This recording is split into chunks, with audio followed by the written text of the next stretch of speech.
So titingnan natin yung musang na nakuha ko pagkatapos ng bagyo nung kinaumagahan. So nakuha ko siya. So kinulong ko muna siya. Tingnan natin yung musang. Bibihira ng ganitong musang. Nakakita, medyo bata pa siya kaya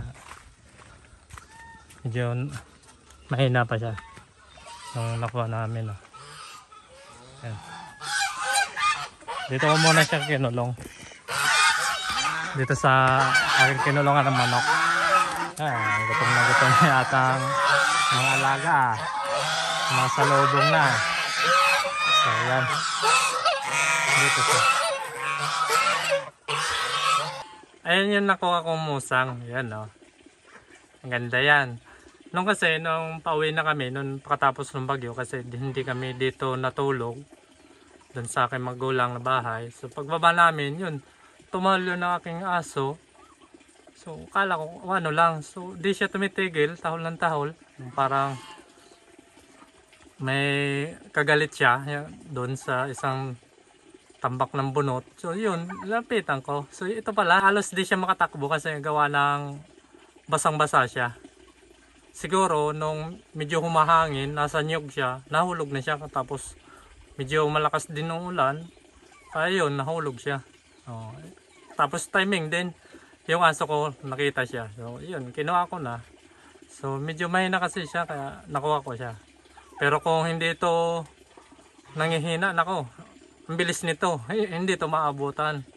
Kahit aso pa, ang bilis nito umakyat So yun, swerte natin na ganito, nakuha natin siya. So ngayon, gusto ko siyang pangalanan ng Pipito kasi nung katatapos lang ng bagyong Pipito, saka ko siya nakuha. So yun, papangalan ko siya ng Pipito, tinignan ko, lalaki siya.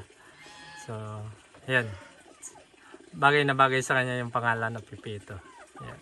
Saka ano siya, napakadali niyang pakainin kasi kinakain niya papaya, hinog na papaya, tapos saging.